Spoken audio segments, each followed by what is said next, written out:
Tarea 5. Recopilar las problemáticas en una presentación presentada por Linastrid Rojas Colmenares, código 140-891-691 del curso Propiedades y Contaminantes del Suelo, código 358013A951, presentado a la tutora Diana Marcela Muñoz, Universidad Nacional Abierta y a Distancia. Inicialmente vamos con nuestra introducción, que quiere decir que en nuestro trabajo vamos a tratar los temas referentes a la tarea 3 y 4 que fueron evidenciados durante el proceso de aprendizaje del curso de propiedades y contaminantes del suelo, en donde hacemos referencia a la contaminación del suelo, del aire y del agua por uso de plaguicidas e hidrocarburos. En ellos pues vamos a encontrar las explicaciones y el paso a paso de por qué se produce esta contaminación de los plaguicidas y de los hidrocarburos. Recordemos que los plaguicidas son utilizados en partes agrícolas y los hidrocarburos son utilizados por explotación, sobreexplotación, extracción y transporte de los mismos, debido a que se producen derrames accidentales. Contaminación por plaguicidas. ¿Qué son los plaguicidas? Los plaguicidas son aquellas sustancias químicas que son utilizadas para prevenir o destruir las plagas que están afectando las plantaciones agrícolas. Estas inicialmente son producidas por el hombre y son llamados plaguicidas sintéticos. ¿Para qué nos sirven los plaguicidas? Inicialmente, para combatir agentes nocivos vegetales, para favorecer la regulación y producción vegetal, para conservar vegetales, productos vegetales, para destruir vegetales indeseables o el crecimiento de estos mismos vegetales indeseables, para ser inofensivos o destruir o incluso prevenir acciones de otros organismos nocivos indeseables, eh, distintos de los que nos atacan a nuestros vegetales. En él vamos a encontrar procesos de los plaguicidas del suelo. Entre ellos contamos con tres. ¿Cuáles son? Movimientos, absorción y acumulación, que estas dos vienen siendo una sola.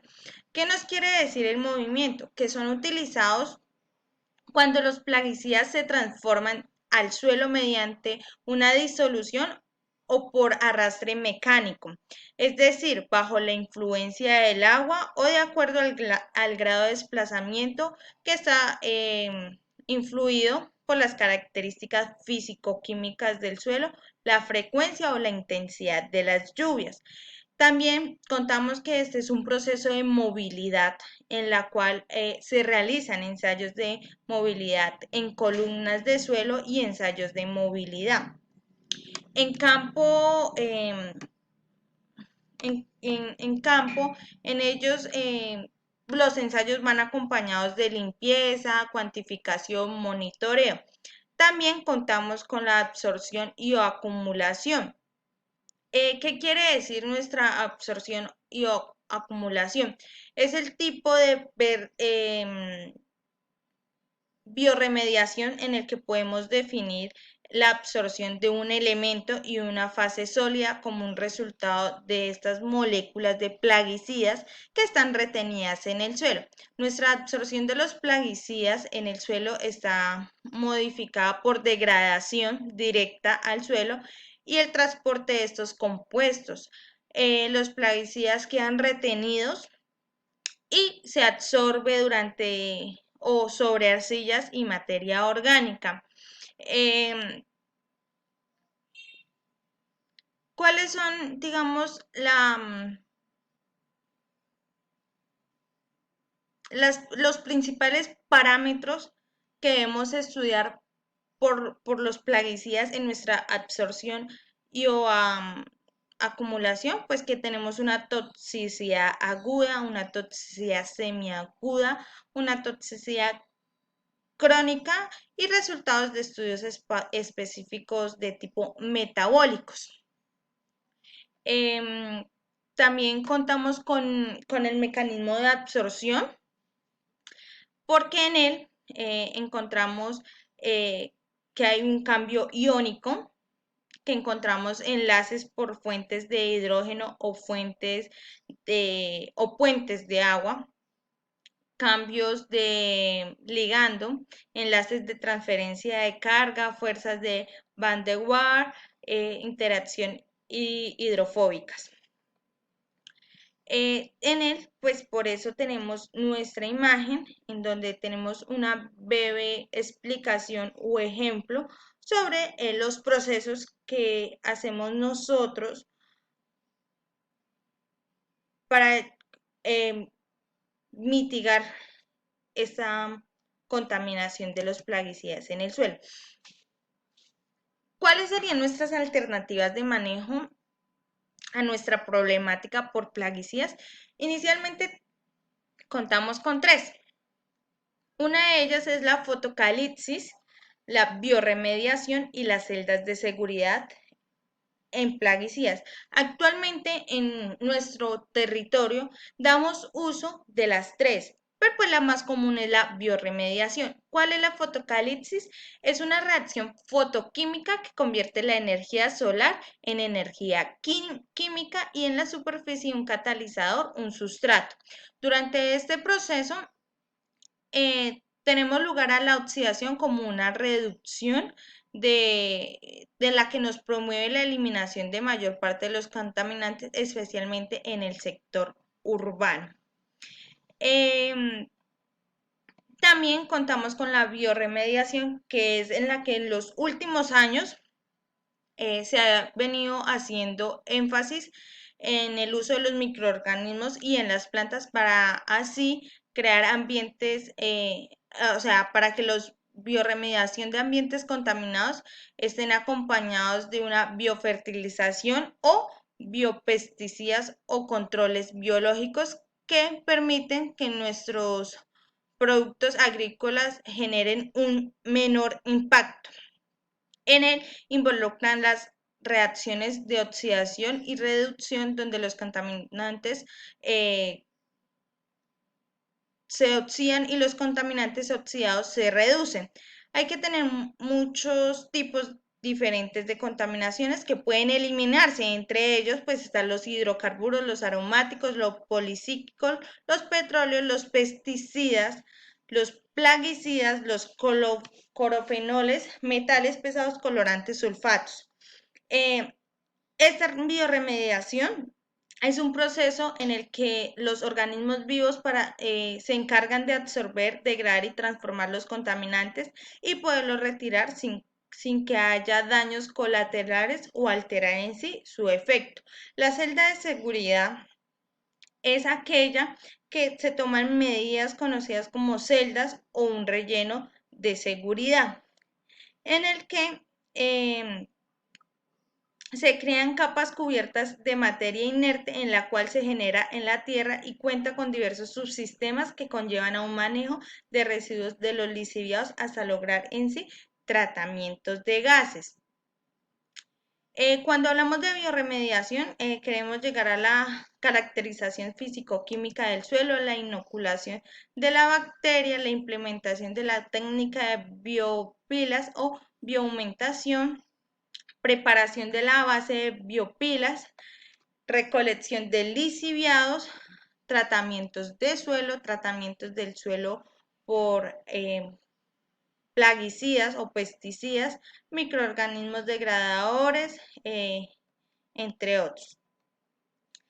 Ahora vamos a hablar de los hidrocarburos. Los hidrocarburos ¿qué son?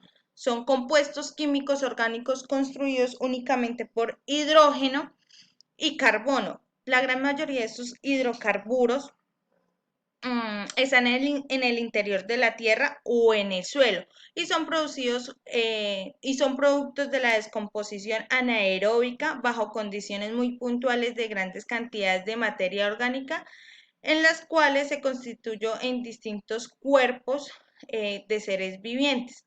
En él también contamos con caracterización de los hidrocarburos. Tenemos 6 tipos de de caracterización de hidrocarburos. Entre ellos tenemos que son compuestos orgánicos formados únicamente por átomos de hidrógeno y carbono, solo suelen ser biodegradables, son hidrofóbicos, eso quiere decir que son insolubles en agua, son lipofílicos, quiere decir que son solventes o solubles en orgánicos. Cuando la combustión es óptima o completa, producen agua o dióxido de carbono, y cuando su combustión es inadecuada o incompleta, producen agua y monóxido de carbono o en sí carbono. Tenemos la clasificación de hidrocarburos. Principalmente tenemos la de dos. ¿Cuáles son? Aromáticos o arenos y alifáticos.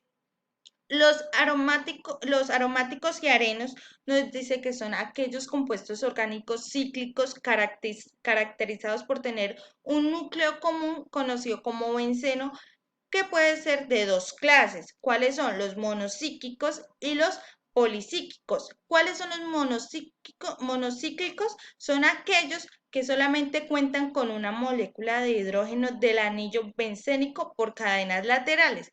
Y el policíclico son aquellos que cuentan con dos o más núcleos de benceno. Los alifáticos, que es otra clasificación de hidrocarburos, están constituidos esencialmente por hidrógeno y carbono y no tienen de carácter aromatizado o aromático. Sus cadenas son abiertas y pueden ser tanto lineales como ramificadas. Sus hidrocarburos alifáticos se dividen en hidrocarburos saturados o alcanos, hidrocarburos no saturados, alquenos u olefinas, alquinos o acetilenos.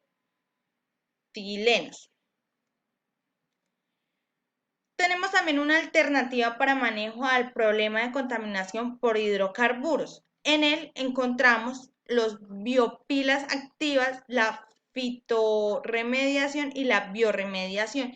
Cuando hablamos de hidrocarburos, su manera de manejar una alternativa es los fitorremediación. Las biopilas activadas constituyen un método de biodegradación situ más eficaces para la descontaminación de los suelos por hidrocarburos, y se trata de un proceso biológico controlado donde los contaminantes orgánicos son biodegradables y mineralizados. Tenemos también ventajas, que su diseño y construcción son demasiado fáciles, sus contaminantes son destruidos de una vez y pasan a otro tipo de condición. Y tenemos desventajas, que las biopolinas son más efectivas para la concentración de HTP superiores a 5.000 miligramos por kilogramos. Tenemos la fitorremediación, que es la alternativa de recuperación de suelos contaminados con hidrocarburos, y se ha establecido la utilización de estos elementos biológicos que contribuyen a la oxidación, degradación y transformación completa o mineralizada de nuestros contaminantes. Esta es una técnica totalmente biológica que se encarga de la depuración de aguas residuales debido a la capacidad restauradora de algunas plantas. Y por último tendríamos la biorremediación. Nuestra biorremediación es dividida en estrategias de in situ y ex situ. In situ corresponde a biorremediación referente a tratamientos que no requieren excavación de suelos contaminados, y ETSI es un método donde se excava el suelo. Estas prácticas consisten en el uso de microorganismos como plantas, hongos, bacterias naturales o modificaciones genéticamente para neutralizar las sustancias tóxicas, como lo podemos evidenciar. Muchas gracias por su atención, muy amables. Feliz día.